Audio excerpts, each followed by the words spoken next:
अपने आप में विचारणीय है। ये अपनी बीती हुई घटना सुनाता हूँ। सिद्धपर कूट पहुँचने वाले थे।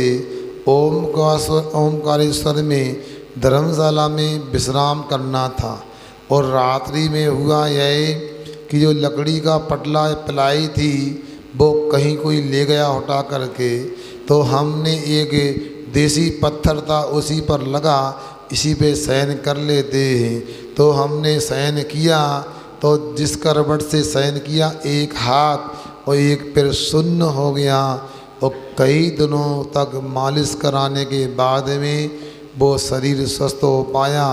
आज की स्थिति यह है, संघनन सामर्थ्य इतनी कमज़ोर है कि लकड़ी के पाटे के ऊपर शयन करेंगे तभी शरीर अपना काम कर सकता है। इसलिए टीकाकारों के अनुसार लकड़ी के पाटे पर सोने के लिए वहाँ अनुमति दी है। यदि सामर्थ्य होती है, यदि पुराने समय की मिट्टी हो, मिट्टी से लिपा हुआ स्थान हो, गोबर से लिपा हुआ स्थान हो, ऐसे स्थान पर भी हम कई बार समय समय पर शयन करते रहते हैं। इटारसी में तो ये संभव ही नहीं लगता है, मगर छोटे गांव में देहात में आज भी मिट्टी के गोबर से लिपे स्थान मिल जाते हैं। उस पर लेटना भूमि शयन जानना चाहिए। अब जिज्ञासा रखेंगे संघर्ष ब्रह्मचारी श्री महेंद्र जी। इसके बाद तैयार रहें श्रीमती अल्पना पटवा।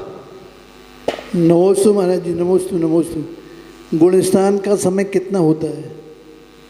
फिर बाबा जी आपसे कहा ना, इन लोगों के उपयोग के प्रश्नों को करेंगे तो आप लोगों को भी अच्छा रहेगा। अलग से कर लिया करो। ये ब्रह्मचारी जी पूछ रहे हैं गुणस्थान का समय क्या होता है। पहले आपसे मैं कहूँ, जिन्होंने पहले नहीं सुना है गुणस्थान किसे कहते हैं, तो मैं पुनः कहता हूँ, मोह और योग के निमित्त से आत्मा के रत्नात्रय की तारतम्यता को गुणस्थान कहते हैं। गुणस्थान का समय अंतर मुहूर्त होता है, मगर कौन से गुणस्थान का समय अलग अलग है। सामान्य से अंतर मुहूर्त में गुणस्थान परिवर्तनशील हो सकता है और उत्कर्ष से एक गुणस्थान में जीव अनंत काल भी रह सकता है। अभव जीव अनादि काल से प्रथम गुणस्थान में है और अनंत काल तक पहले ही गुणस्थान में रहने वाला है। जबकि 14वें गुणस्थान में उत्कृष्ट और जगन काल अंतर मूर्ति ही होता है।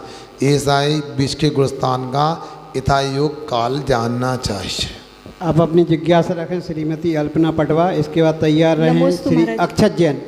नमोस्तु महाराज जी, नमोस्तु। दीक्षा में महाराज जी।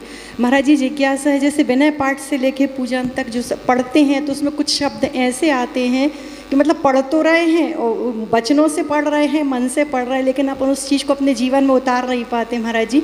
तो फिर वो तो एक तरह से कहते ना कि जो कर नहीं पा रहे तो वो तो एक तरह से मायाचारी हो गई। तो क्या पूजन करके आप अपने साथ गलत कर रहे हैं क्या? क्योंकि पढ़ने में तो आ रहा है लेकिन कर नहीं पा रहे अपने आप के जीवन में उतार। देखो ऐसा है, हम आपसे कहना चाहते हैं, मन से यदि क्या पढ़ रहे हैं, वचन से पढ़ रहे हैं तो इतना तो कर रहे हैं, क्योंकि सब जीवों की एक सी सामर्थ्य नहीं होती है।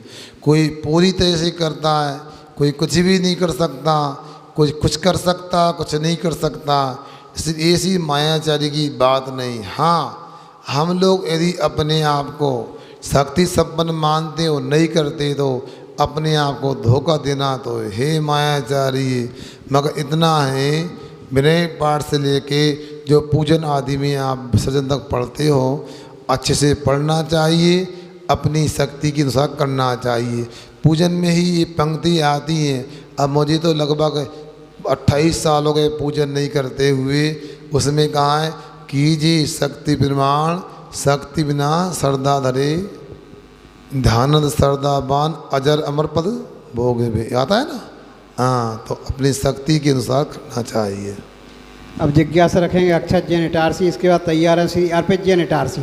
हाँ। मुनिश्री के चरणों में बारंबार नमोस्तु नमोस्तु नमोस्तु। शुल्लक जी के चरणों में क्षाम। महाराज जी, कल रात्रि पाठशाला में चर्चा कर रहे थे सब लोग कि जाप करने का सही तरीका क्या है। कई लोग कह रहे थे तर्जनी का उपयोग नहीं करना चाहिए, कई लोग कह रहे थे तर्जनी का उपयोग करना चाहिए, कई लोग कह रहे थे कनिष्ठा का उपयोग नहीं करना चाहिए, कई लोग कह रहे थे करना चाहिए। तो महाराज जी, जाप करने का सही तरीका आखिर है क्या? देखो अक्षत भाई, आपने जाप करने का तरीका पूछा है। मैं तो आपसे कहता हूँ जाप करने का सर्वोत्तम तरीका होता है अंगुलियों का भी उपयोग न किया जाए। मानसिक जाप करो, आँख बंद करो और करते रहो। 1 नमोकाल मंत्र, 2, 3। आप इस पर गिनतियों पर भी रमोकाल मंत्र को मन से पढ़ सकते हो। रमोकाल मंत्र के और भी तरीके, एक कमल आकार की रचना होती, बीच में कमल में अनंत भगवान को स्तब्ध करो, ऊपर सिद्ध भगवान को स्पर्श करो, बाजू में आचार्य परमेष्ठी को, नीचे उपाध्याय परमेष्ठी को, बाईं और साधु परमेष्ठी को, फिर बीच में वह सिद्ध और आचार्य बीच में दर्शनाचार को, फिर आचार्य उपाध्याय के बीच में ज्ञानाचार को, फिर आचार्य उपाध्याय साधु के बीच में अपने को चरित्राचार को, इसके बाद में साधु परमेष्ठी और सिद्ध के बीच में ब्रिय तपाचार को। ऐसा 8 पंगुड़ी वाला एक कमल बना लें। उसमें अपन ऐसा अनंत आदि का चिंतन करके भी जाप कर सकते हैं। 8 प्रातिहारी होते हैं, 4 चतुष्टय होते थे, 12 हो गए। 8 मूल गुण सिद्धों के होते हैं, 4 गतियों से रहित होते हैं, उनको भी याद कर सकते हैं। इसी प्रकार से और परमेष्ठी को इस प्रकार करेंगे तो 108 बार रमोकाल मंत्र की जाप हो सकती है।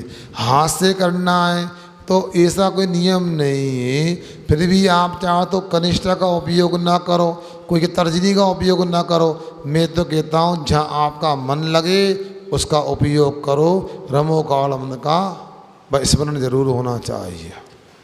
अब अगली जिज्ञासा श्री अर्पित जैन, इसके बाद तैयार रहेंगे श्री संगस्थ ब्रह्मचारी सुरेश जी। ये है कि जब तीर्थ क्षेत्रों पर जाएं तो ऐसी क्या भावना लेकर जाएं कि हमारी यात्रा बहुत अच्छे से उसका हमको पूरा लाभ मिले और हमारे तीर्थ क्षेत्र कैसे सुरक्षित रहें, ऐसा क्या करें? तो मोबाइल से लेके लाएगा प्रश्न? अभी लिखा महाराज जी बैठ के। चलो ठीक है। भावना होता है तीर्थ क्षेत्रों पर जाने के लिए अपने को हमेशा ऐसी भावना करना चाहिए, हे भगवान जैसे आपने शुद्धात्मा उपलब्धि की है वैसे मुझे भी मेरी शुद्ध आत्मा की उपलब्धि हो जाए। एक बात। दूसरा, तीर्थ क्षेत्रों पर जब भी जाते हैं अपने द्वारा किसी प्रकार से प्रदूषण फैलाने का कभी प्रयास नहीं करना चाहिए। मान लो कोई समय से गर्जी जाता है तो आपको जो कुछ खाना पीना है तो नीचे कर ले। पहाड़ पर जा कर के तो एक बूंद पानी भी नहीं पीना चाहिए। मगर आजकल इतनी अज्ञानता और इतनी विलासिता हो गई है, लोग टोंक टोंक पर जा कर के नींबू पानी है, बिस्कुट है, चाय वगैरह पीते हैं। ये महान पाप का कारण होता है। ये कभी भूल के भी नहीं करना चाहिए। आप लोगों को पता नहीं, एक सेठ जी हुए हैं अजमेर में जिनका नाम श्री भागचंद्र सेठ सोनी नाम था। वो उनकी मान्यता सुनते ऐसी थी कि समय सागर से अनादिकाल से जीव मोक्ष जाते हैं। अनंतानंत जीव समय सागर से मोक्ष गए हैं। श्री वहाँ का कण कण सिद्ध क्षेत्र है, वहाँ पर तो पैर भी नहीं रखना चाहिए। जब वो समय सागर की वंदना की भावना होती थी उनकी, तो वो नीमिया घाट पर जाते थे और वहीं से जा कर के पूरे पहाड़ की टोंकों की वंदना करते थे, कायस्वर कर लेते थे, पहाड़ पे नहीं चढ़ते थे। एक सेठ जी की ऊंची भावना देखो, ये आज के विलासी लोगों को देखो, उनको हर जगह चप्पे चप्पे पर कदम कदम पर उनको नाश्ता चाहिए, उनको भोजन चाहिए। कौन खिलाता कौन बनाता है, कोई होश नहीं होता है। जरा सोचो विचार करो। मैं तो आपको एक बात सुनाता हूँ अर्पित भाई, आप लोगों को विश्वास करना होगा, क्योंकि मैंने ब्रह्मचर्य अवस्था के पहले से मुनि बनने तक मैंने लगभग 63 या 64 वंदना शिखर जी की है। और मैंने रात्रि में ब्रह्मचर्य अवस्था में गया हूँ और मुनि बनने के बाद दिन में भी गया हूँ। एक बार तो हमने सम्मेद शिखर की वंदना अंतराय था पिछले दिन, तो हमने पहले 9 बजे आहार को निकले और 10 बजे मधुबन से सम्मेद शिखर की वंदना करने को हम चढ़े। मेरे साथ में ब्रह्मचारी पवन और कमल थे जो वर्तमान में मुनिश्री निर्दोष सागर निर्लोभ सागर हैं। हम तीनों वंदना करने गए और 12 बजे चोपड़ा कुंड में एक सामायिक की इतनी ठंडी धूप में लग रही थी कि बर्फ़ गिर रही हो। फिर बाद में 1 बजे पूरी वंदना करना प्रारंभ किया तो क्या क्या देखा, जहाँ तक मुझे याद है एक टोंक पर शायद पारसनाथ की बात है, एक कोई दुकानदार था, वो दुकानदार अपने पानी के पीपे से एक मग्गा पानी निकालता है और वो सोच के लिए चला जाता है निपटने के लिए, और पानी बचता है तो उसी डब्बे में ला करके डाल देता है, जिस डब्बे के पानी से तुम्हें भजिया बना के जलेबी बना के खिलाया जाता है। अब आप सोच सकते हो कि वो कितना पवित्र हो सकता है। सम्मेद शिखर का पहाड़ पवित्र है और उसमें इस अपवित्रता की स्थिति भी देखी जाती है। इसलिए कभी भी धर्मात्मा लोगों को सम्मेद शिखर की वंदना करने जाएं या दूसरे तीर्थों की वंदना करने जाएं तो वहाँ खाने पीने का विकल्प नहीं होना चाहिए।